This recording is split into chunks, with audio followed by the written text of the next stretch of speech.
사라진 슬픔이라는 제목으로 은혜를 나누고자 합니다. 슬픔 하면은 마음이 좀 무겁죠. 기쁨은 마음이 뜨거워지고 뭔가는 좋을 것 같은데 슬픔이라는 단어는 어느 누구도 좋아하지 않을 것입니다. 근데 오늘의 이 말씀은 여러분들이 잘 아시는 말씀이에요. 과부의 아들이 죽은 거예요. 그런데 장례를 지내고 가는 도중에 어떠한 사람을 만난 거예요. 우리가 사람이 죽는다고 하면은요, 우리가 이별이라는 거는요, 항상 슬픈 거예요. 어떤 이별이든지. 우리가 아들을 잘 키워가지고 군에 보내는 엄마가 어떻게 해요? 얼마 있으면 올 거예요. 몇 달 있으면, 몇 년 있으면 집으로 돌아올 건데, 그 아들을 보내는 엄마의 심정이 막 우는 거예요. 슬프다. 헤어지는 것이 슬픈 거예요. 그리고 군부대에 이렇게 들어가 보면은 어떤 사람은 막 기뻐 울다가 우는 사람은 왜 엄마예요, 엄마. 아무도 안 우는데 우는 사람은 엄마더라고. 그 슬픔이에요. 그런데 이 엄마가 한 여인이 자식을 키운 거예요. 아들이에요. 남편도 없이 귀하게 키운 아들이 어느 날 죽은 거예요. 그 죽음의 슬픔은 누가 아무도 이해할 수 없습니다. 우리가 그런 슬픔을 겪어보지 않았기 때문에 우리는 그 슬픔을 다 이해할 수가 없을 것입니다. 그러나 한번 이 여인의 입장에서 생각해 보십시오. 내가 남편도 없이 아들 하나를 키웠는데 그 아들이 죽은 거예요. 그 엄마의 심정은 갈기갈기 찢어진다는 말이 바로 그걸 거예요. 내가 남편처럼 희망과 소망을 가지고 이 아들을 정성껏 키웠는데 그 아들이 허무하게 엄마의 뜻은 저버리고 자기의 갈 길을 가버린 거예요. 그러니까 어떻게 합니까? 많은 사람들이 그와 함께 동조해 주기 시작합니다. 그와 함께 그 슬픔을 위로해 주기 시작하는 거예요. 근데 그들이 어떻게 했냐? 울고 있더라는 거예요. 울고 있더라. 우리는 기뻐도 울지만은 슬플 때 많이 웁니다. 나와 여러분들이 눈물을 흘릴 때가 언제예요? 슬플 때 눈물을 흘려요. 그 슬픔은 여러 가지가 있을 수가 있습니다. 나의 사업이 실패했을 때, 나의 사랑하는 자가 병들었을 때, 나의 어떤 일들이 제대로 되지 않았을 때, 내가 절망 가운데 빠졌을 때 눈물을 흘립니다. 그러나 그 눈물 중에서도 자기 아들이 죽었다는 것은요, 그런 슬픔은 누구도 맛볼 수 없는, 누구도 맛봐서는 안 되는 슬픔이라는 것을 우리는 기억해야 돼요. 우리는 죽음이라는 것은 언젠가는 죽게 돼 있어요. 누군가는 다 죽게 돼 있습니다. 육신은 죽지만 영은 산다는 거예요. 그렇기 때문에 우리가 죽는다는 것이 그렇게 슬픈 건 아니에요, 사실은. 다 가는 길이지만. 그러나 그 순서가 바뀌었을 때, 할아버지가 돌아가셨는데 손자가 입장에서 보면 할아버지는 당연히 연세가 있으니까 돌아가셔야지 이렇게 생각하지만 할아버지 입장에서 손자가 죽었다고 이러면요 말도 안 되는 소리예요. 말도 안 되는. 근데 우리의 희망이 꺾인 거예요. 이 희망이 사라진 거예요. 그 한 여인의 소망과 꿈이 다 깨어진 거예요. 여러분들은 어떤 꿈을 꾸고 계십니까? 여러분들은 어떤 희망을 가지고 살아가고 있습니까? 그 희망이 사라졌다고 하면은 우리는 슬픈 자예요. 슬프면은 우리는 어떻게 해야 되느냐는 거예요. 나의 영혼의 슬픔, 나의 육신의 세상적인 슬픔이 아니고 나의 영적인 슬픔이 다가왔을 때 여러분들은 어떻게 하시겠습니까? 그렇게 물으면은 영적인 슬픔이 뭔데? 영적인 슬픔? 아무도 영적인 일은 생각하지 않아요. 영적인 일은요, 이 영이라는 것은요, 영원히 없어지지 않는다는 데서 문제가 일어나고 있습니다. 영도 육신처럼 없어지면은, 흙으로 돌아가면은 좋을 텐데, 영이 영원히 살아있다는 거예요. 영은 영원히 살 수밖에 없는 거예요. 창세기 2절, 7절을 통해서 뭐라고 말씀하고 계십니까? 하나님이 흙으로 사람을 만드시기에 그 코에 생기를 넣었다는 거예요. 그러니까 우리는 생명이 되었다고 말씀하고 있는데, 우리들은 육신은 흙이지만 영은 살아있다는 거예요. 왜? 생명이기 때문에. 하나님의 영이기 때문에. 하나님의 영이 죽는다면 말이 안 되죠. 그렇기 때문에 우리는 육신의 장막이 무너지는 것을 슬퍼할 것이 아니라 영적인 장막이 어떻게 될 것인가를 고민해야 되는데, 우리는 진짜 할 고민은 하지 않고 있는 거예요. 그런데 나와 여러분들이 이제 8월 마지막, 다음 주면 마지막 주예요. 8월이 한번 지나가면 금년이 다 지나간다는 거예요. 이제 며칠 있으면 추석이고요. 또 추석이 지나면은 성탄절이다, 뭐 이렇게 준비하다 보면 1년이 지나가 버려요. 그러면 1년 동안 기도했던 나의 모습, 내가 꿈꿔왔던 모든 것들이 어떻게 되었는가 한번 점검해보는 시간이 되시길 바랍니다. 그럴 때 내 꿈이, 내 뜻이 제대로 이루어지지 않았다면 나와 여러분들은 슬픔에 쌓일 거예요. 마태복음 9장 23절에서 이렇게 말씀하고 있습니다. 예수께서 그 관리집에 가서 피리 부는 자들과 떠드는 무리를 보시고, 사람이 죽으면은요, 그 사람들이 많이 모여서 떠듭니다. 생전에 살아있던 그 사람 이야기를 하고요.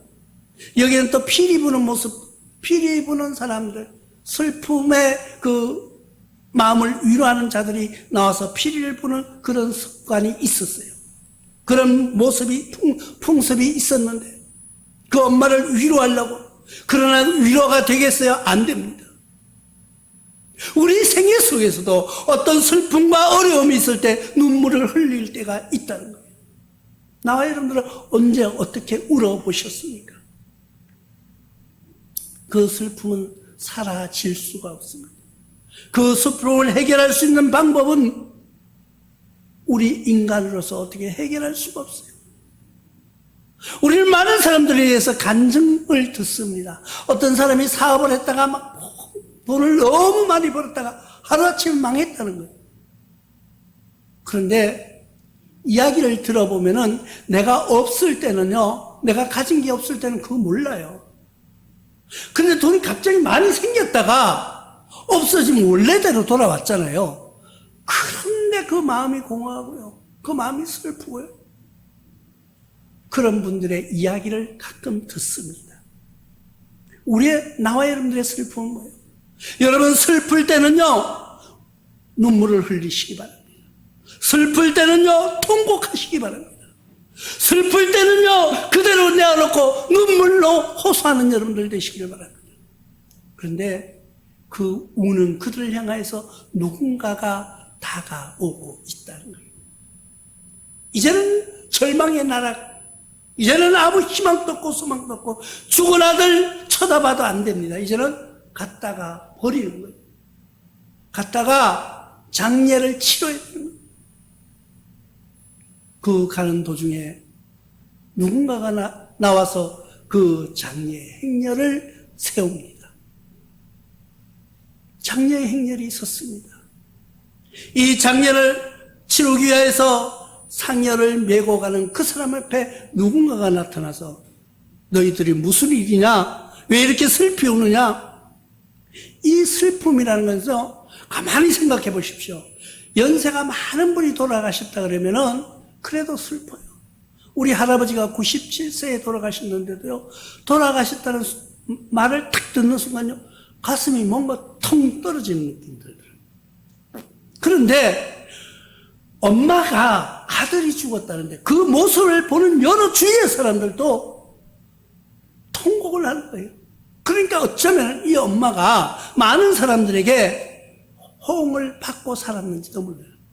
그 많은 울음 속에 지나가는 그 모습 속에 나타난 한 사람이 있는데 왜 우느냐고 묻습니다. 그러니까 우리 아들이 죽었다는 거예요. 근데 이 세운 그분이 말도 안 되는 엉뚱한 이야기를 하는 거예요. 이 청년이 죽지 않았다는 거예요. 그리고는 그 청년을 향하여서 내가 네게 말하노니 일어나라.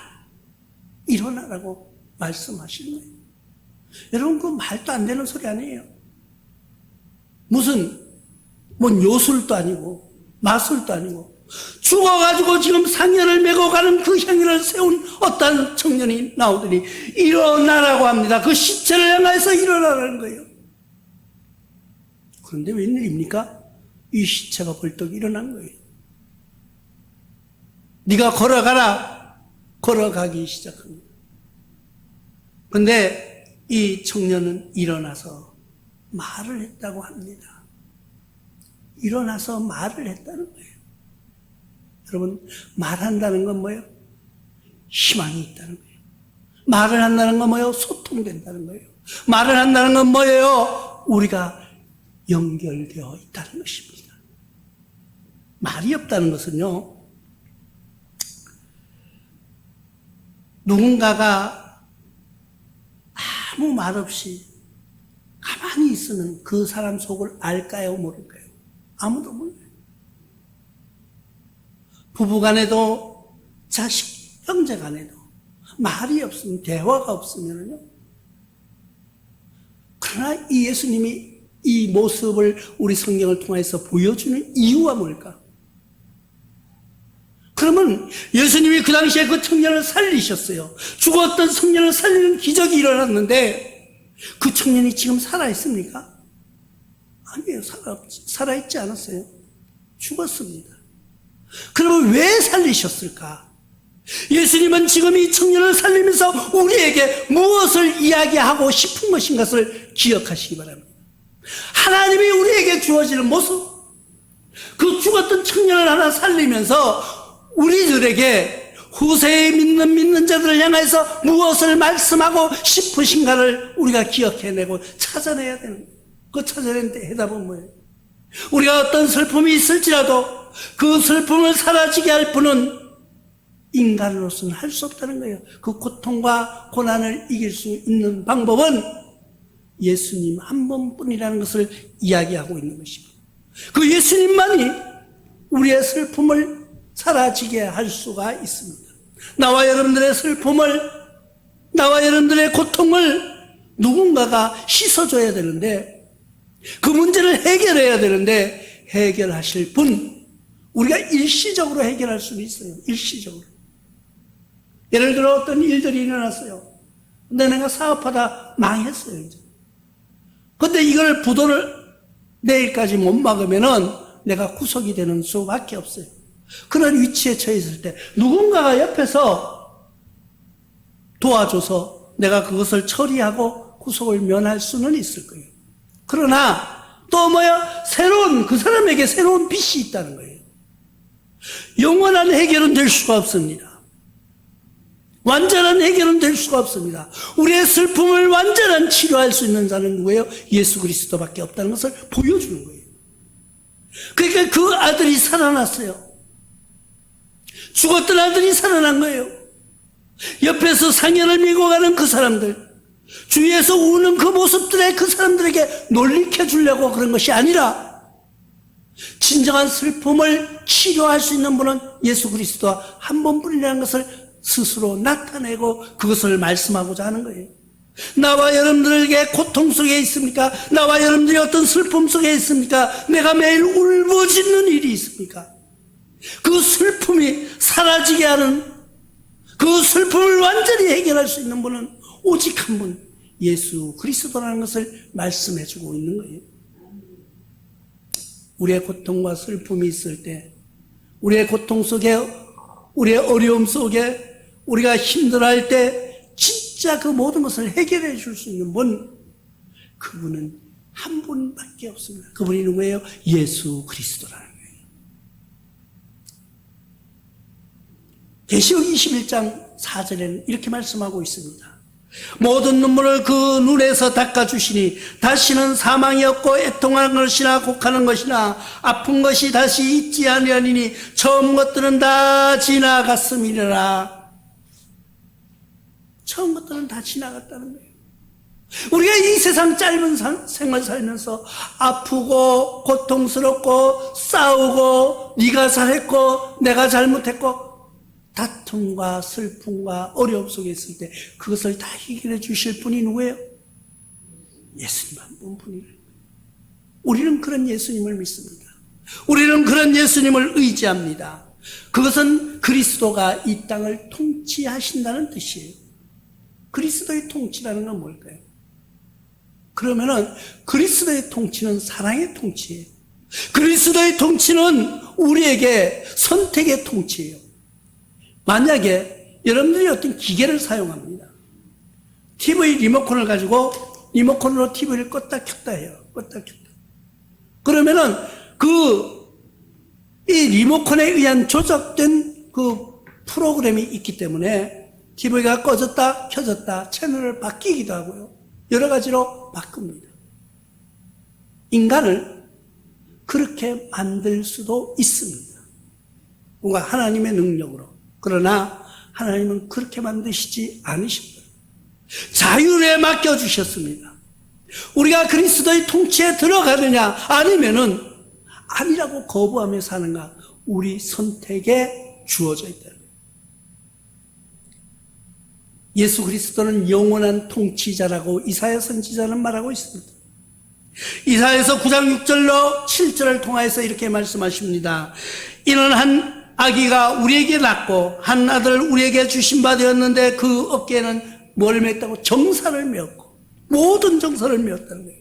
그의 이름은 기묘자라 모사라 전능하신 하나님이라 영존하시는 아버지라 평강의 왕이라 할 것입니다. 그 정사와 평강의 다음이 무궁하며 또 다윗의 왕자와 그의 나라에 군림하여 그 나라를 굳게 세우고 지금 이후로 영원히 정의와 공의로 그것을 보존하실 것이라. 만군의 여호와의 열심히 이를 이루시리라.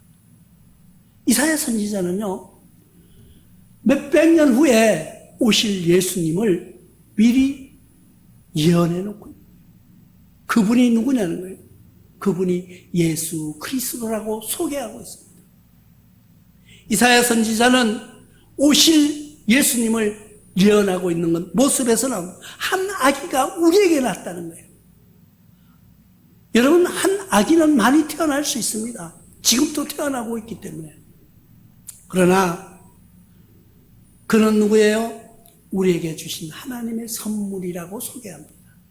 그분은 우리의 모든 평강을, 우리의 모든 아픔을, 우리의 모든 고통을 치유해 주실 분이라는 것을 소개하고 있습니다.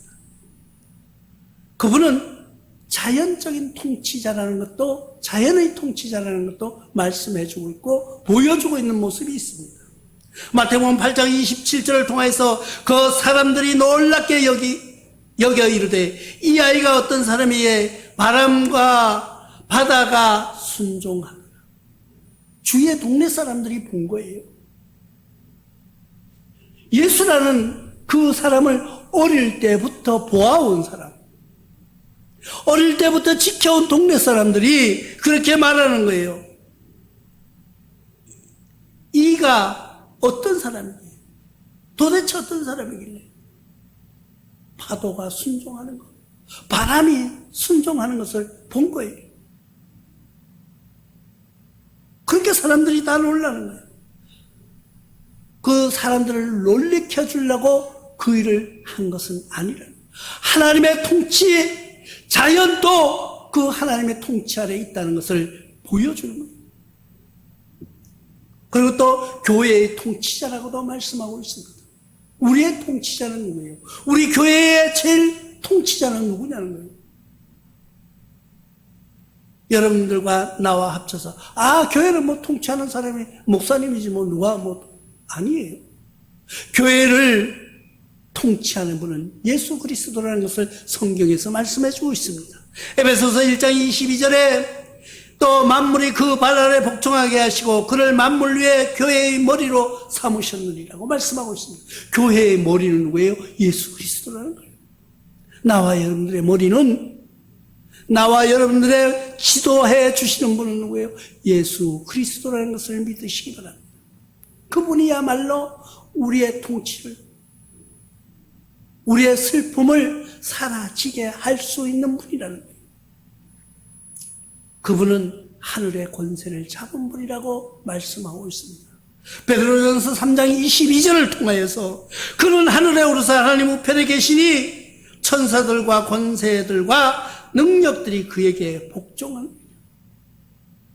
이 지구상에서만 예수님께 순종하는가 했더니 하늘에 올라서서도, 하늘에서도 그 모든 권세, 모든 권력을 그 잡아있던 그들이 예수 그리스도 앞에 복종하더라는 거예요.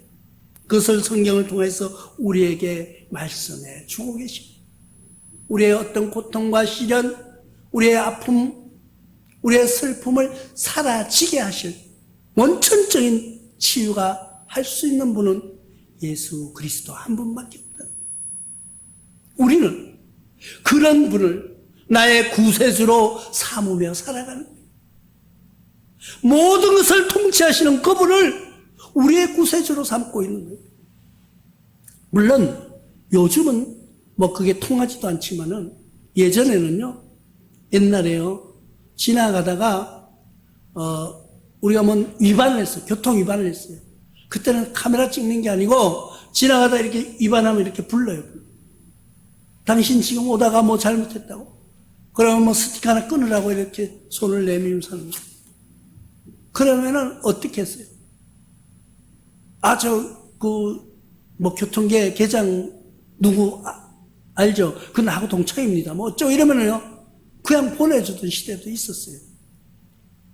또 내가 뭐 누구 잘 안다 이러면은, 뭐 경찰서장을 잘 안다 이러면요, 스티커 안 끄고 오히려 격려하면서 보내주는 때도 있었다. 그러나 지금은 그런 시대는 아니에요. 그렇지만 우리의 모든 것을 해결해 주실 분. 내가 명함 내밀면서 누구하고 친하다 이런 말 하지 않아도 해결해 주실 분 누구예요? 예수 그리스도 한 분이라는 것을, 그런 분이 세상을 통치하시고 천국까지 통치하시는 그분이 나와 함께 하신다면 우리가 두려울 것이 무엇이 있겠느냐는 거예요. 우리의 슬픔과 고통은 그 한 분과 동행함으로 우리는 모든 슬픔이 사라질 수가 있다고 말씀드릴 수가 있는 것입니다. 나와 여러분들은 그분을 구세주로 삼고 영원한 나의 구주로, 영원한 나의 구세주로 삼아서 승리하는 삶으로 살아나가시기를 주님의 이름으로 축원합니다.